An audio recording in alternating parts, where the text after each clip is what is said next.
Olá pessoas, tudo beleza? Vamos para a nossa videoaula sobre internet.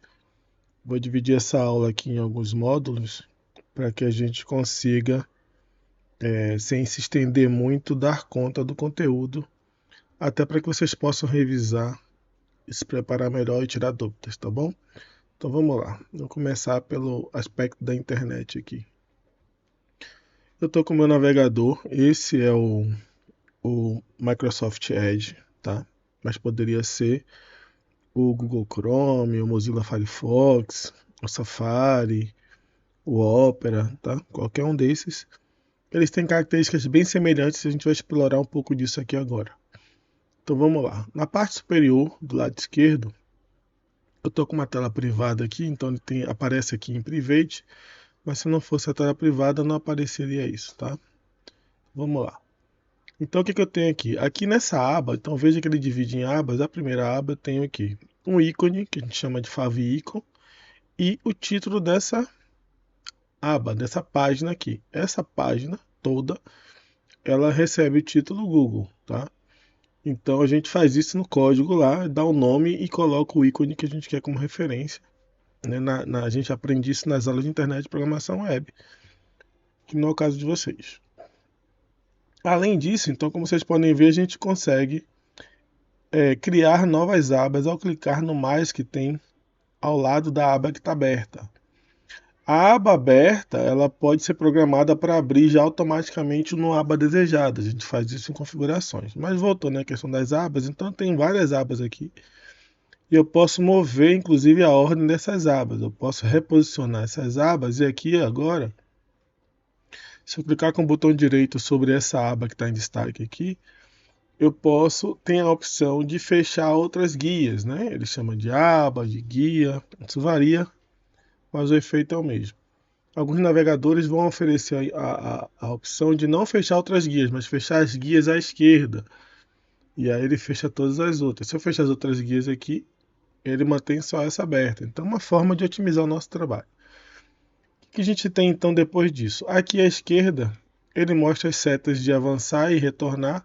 E aí é conforme o histórico da sua navegação. Se você abriu alguma coisa antes, você pode retornar para essa página anterior.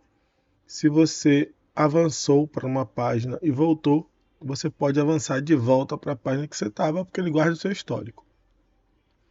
Além disso, a gente tem esse ícone aqui, que neste caso aqui do Microsoft Edge, se eu clicar nele, ele vai atualizar o conteúdo dessa página. É como se ele abrisse de novo no mesmo lugar. Ele oferece um atalho ali, Ctrl R. Em alguns navegadores, inclusive nesse, a gente pode apertar no teclado a tecla F5. F5 também tem a função de atualizar a página, o conteúdo da página. E tem um outro atalho que é Ctrl F5, que além de atualizar o conteúdo, ele limpa tudo que está na memória cache. Então, por exemplo, eu fiz uma atualização no site, ou alguém fez a atualização no site, mas essa atualização não aparece para mim ainda. Por quê? Porque às vezes demora de atualizar também no seu computador, no seu navegador. E o que seria essa memória cache?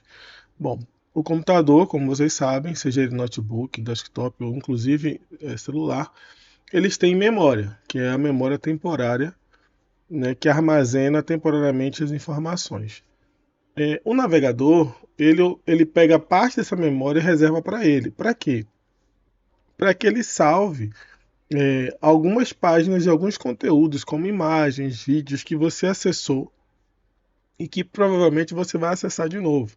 Então, para evitar que toda vez que você acesse um conteúdo, ele carregue toda aquela informação que está ali, ele já salva aquelas informações num espaço de memória temporário, enquanto seu computador, seu dispositivo estiver ligado, e aí quando você acessa, que identifica aquele endereço, ele já tem essas memórias salvas, então não precisa fazer download. Por quê? Porque toda vez que a gente acessa a internet e abre o navegador, a página que a gente estiver visualizando, tenha imagem, tenha texto, tenha vídeo, tenha qualquer hipertexto que for, a gente faz download disso toda vez, com exceção de quando esses arquivos já estão salvos na memória cache do navegador.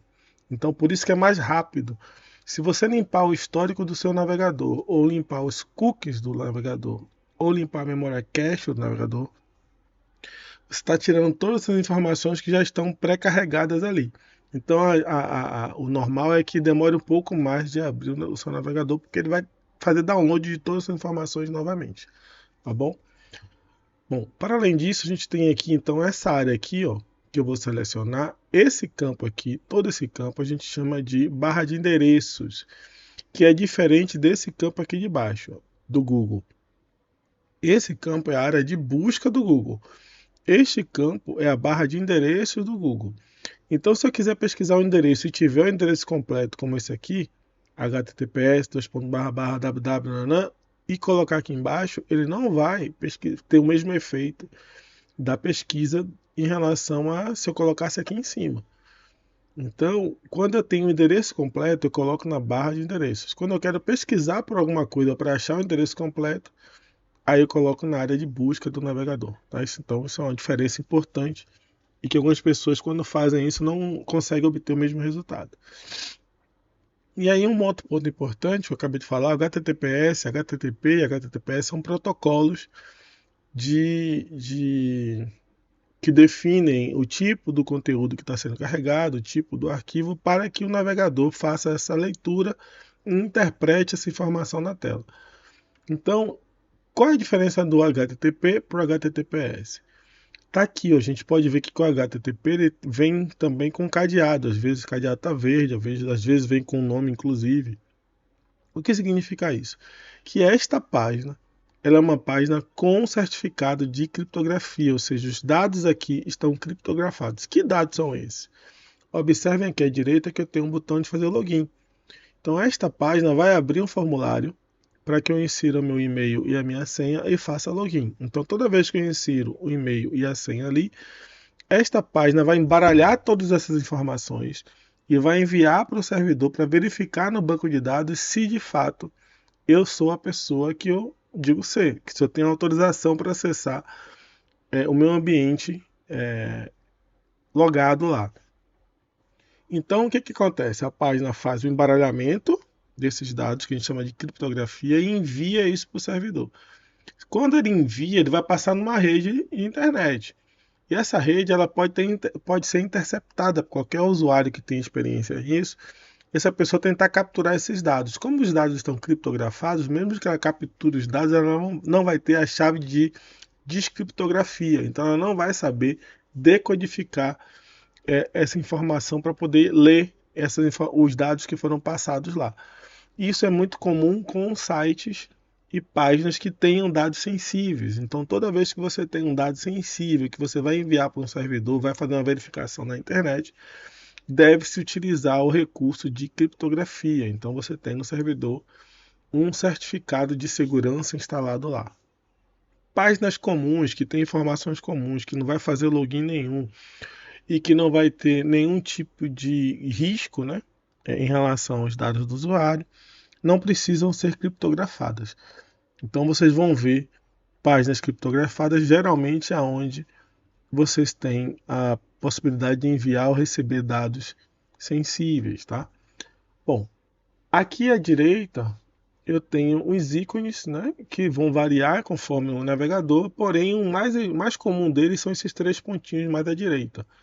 Aqui nesse ícone, eu vou abrir algumas opções, nova guia, nova janela, janela privada e outras e configurações. Se eu clicar em configurações aqui, vocês vão ver, vou puxar para cá a tela, ele abre uma série de opções que são configurações que vocês podem fazer para melhorar a experiência no navegador de vocês. Não é para todos os navegadores, mas é para esse navegador específico. Então, cada navegador vai trazer o seu leque de opções. A maioria delas se repete neles, mas não na mesma ordem, não com o mesmo nome, tá? Então as configurações a gente não vai adentrar aqui, mas as configurações têm esse fundamento aí. Além disso, né, eu tenho aqui em cima três ícones que são os básicos que a gente já deve conhecer. O de minimizar a tela, que se eu clicar aqui ele minimiza a tela, e aí o meu ícone fica aberto aqui embaixo. Eu posso ao clicar nele voltar para ele. O de restaurar, então quando eu faço isso, eu diminuo para um tamanho pré-definido, eu posso alongar isso aqui conforme a minha conveniência. Como a gente já viu, eu também posso setar aqui uma área que eu queira, né, dividindo a minha tela, ou aqui em cima ele maximiza. E se tiver minimizado, eu posso maximizar aqui, minimizado não, mas no tamanho menor, eu posso maximizar quando o ícone ficar um quadrado completo. E para fechar o navegador, não a aba, mas todo o navegador, com todas as abas que tiverem dentro, eu clico no X aqui. Tá?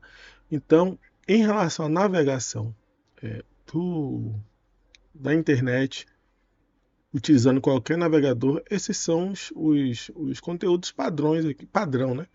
Que a gente usa, os recursos padrão, as opções padrão que a gente usa para essa experiência no navegador. Tá? Então, no nosso próximo vídeo, a gente vai verificar como criar uma conta do Gmail e depois a interface do Gmail, que é muito semelhante a outras interfaces de ferramentas de e-mail, gerenciamento de e-mail, mas a gente vai analisar o Gmail, porque tem algumas coisas que são interessantes da gente observar lá, tá bom?